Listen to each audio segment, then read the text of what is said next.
Welcome to She Power, a show that entails talking about women, discussing women matters and issues, and even the few little things that we do and you don't know about. My name is Nelly Milia, and welcome to the show. Thanks, Vaishali, for coming here. Anytime. Tell us, how do people identify you in the society? Who are you? Basically, they know I'm a crazy Indian girl who is very Kenyan by heart and soul. I think I've proved it over and over again because that's who I am. My heart is Kenyan. You know, it's just the color. I think I got bleached out by God, and it's like, it's okay, you go to an Indian family for now, you know? So I appreciate that a lot. And being brought up in Kenya, you know, my ancestors are from Kenya. Since the railways, we've all been brought up over here. Wow. Yes, so we live around, even today, my ancestral home where we visit all the time, and my aunts and uncles still live there, is beyond Maseno, which is in Luanda. Oh, so you're through and through Kenyan. Yes. Tell us more about your history. So basically born and raised here, and then my mom's from Kisumu, my dad's from Mombasa. So very local, and then studied here, did my O-levels here, A-levels here, and then I decided to go to UK. I was given a scholarship and was being sponsored for. Went and did 3 degrees there. Wow, 3 degrees? Yes. So I've done, my first degree was in fine arts, which I loved because I was a painter since I was a child. I think it was meant to be. And then I did my honors, my bachelor's in fashion designing. And then I did my master's in silversmithing and jewelry. So I'm a jeweler as well. And then I did side courses because I'm an educationalist. I think I've always been like that. I believe that you always learn. So if you get opportunities, go and study. So then I did PR marketing, and I've been a counselor for the last 15 years. So I mentor and I counsel. So yeah, a lot of things going on everywhere. And just expanding on it. Now I do weddings, I do makeup. I'm a professional makeup artist. Family? Family, I have my mom. My dad passed away early this year, and we are 4 girls, no boys. So, but I think I'm more of a boy in the house because I have such a tomboy nature. So yeah, it's beautiful. They are all married. I'm the second one in the family. My older sister is married with a little nephew, which we love. We love him so much because he's the first boy. Yeah, and he's the first boy in the family. So we're always so excited to have him around. We all love him. And then it's me. I'm not married. I don't know when, because I'm not really into marriage. And I think my field is such that not many people understand, especially from the Indian community. So I don't know when that's going to happen, if it ever happens, which I'm okay with. I'm doing quite well for myself. And I think when you're an artist, you're such a free soul. You don't want to, like, you don't mind not being tied to something or being tied to something. So I think it's a 50-50 thing. Okay. And then the 2 younger ones, the third one is married again, and the 4th one is engaged to be married next year. So yeah, leaves me. You're known as a contemporary jewelry designer? Yes. Yes, tell me more about that. That started when I did my master's in the UK. As soon as I finished it, my collection, because it represented the henna collection, the whole thing was carved with henna patterns. There were huge couture pieces, and they were selected to travel all over Europe. So my journey started there, and then I was the only designer selected for a huge Brilliantly Birmingham. It's called Brilliantly Birmingham, and I was chosen for that fashion. It was a fashion event. I was the only jeweler chosen to showcase there, and the only international person that they recognize in UK. And after that, I won another competition in Sweden, and my work is being placed for life. Wow. In a gallery in Sweden. That's brilliant. Thank you. Vaishali Creations, 2007, that's when you founded? Wow, Yes, 8 years in the industry. Tell me about that. Basically, once I finished my education there, did all my courses, worked there, and then I came down in 2006 to Kenya. When I came down, I saw the scene. There were no new designers, nothing, so I decided to stay. And I was obviously picked up over here in Catwalk, Kenya.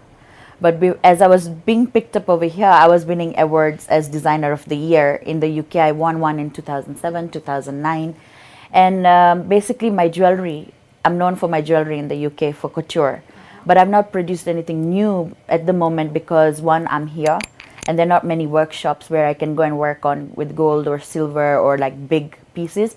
But I'm planning that I'll source someone now and try and do something new here with couture jewelry, you know, just as a showcase. And in UK, they're still showcasing my pieces even though I'm here. Tell me, let's talk more about your designs. What colors are you biased to in terms of, like for instance, when we met at Panari, Yes. yeah, there was a very beautiful showcase that you did. Tell me more about that. Basically, for Panari, I specifically chose designs that were African Indian because that's who I am. I'm Kenyan Indian, and I'm always proud to reflect that side of mine. And I wanted to show a bit of the Bollywood side because it was about Bollywood. So I used silks mainly. It's recognized with India and China. And I used the Indian beading, but then I left the print marks that I do in tribute to Kenya because this is where I grew, I brought my talent. And the henna is basically a tribute to Kenya as a Kenyan Indian.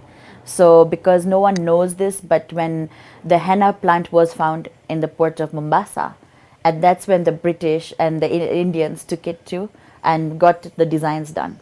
So basically for me, it's like a tribute. Every time I do a henna design, it's a tribute to Kenyans to say thank you for giving us the route to do the designs from. Just to cut you short, I remember back in the days, so many years ago, I used to model, and I remember that we used to be paraded, and you're told, so this designer will, you know, she'll fix your dress and things like that. I used to wonder, is a designer supposed to choose a model who looks like this, or there are times when you can say, no, today I want a plus size model, because like the runways are just the slim girls, yes. yeah. Does it affect your work or something like that?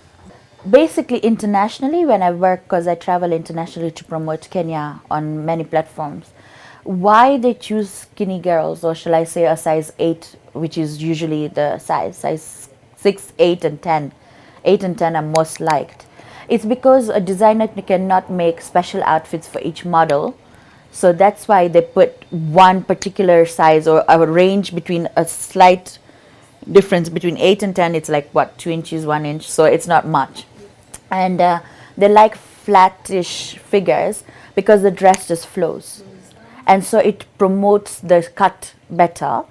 But although now internationally as well, they have proclaimed to have to want to promote slightly plus size. So I think for them plus size would be size 12 or size 14, which I think is great because I think the message going out is starve yourself, you know, bulimic is good, you know, don't eat much or just eat little food or, you know, and I think the girls, the teenagers are taking it in the wrong way because a lot of girls are suffering from then psychological problems or even like eating problems. And I think that's not right.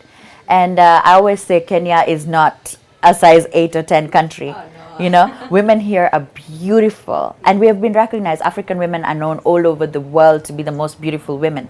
It's because of the figure. Very rather true. than just saying, you know, okay, you're a specific side here, that's This a dress is for you. exactly, yeah. So does it pay off to be a designer in Kenya?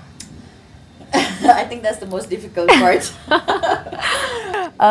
It's a slow start. It's growing though. I think, but still, Kenyan people need to appreciate designer wear, I think, because most people don't wear Kenyan. And I love that there are initiatives now that have come through that, yes, exactly. But I'm a bit still held back because not many people are doing it. Because someone might as well buy an outfit, a beautiful outfit like yours or mine, for like 500 shillings, a second hand, then pay like 2-3K for a designer one. But they must understand the designer is cutting, creating, buying the fabrics. You know, if I'm doing print work, that's all handwork.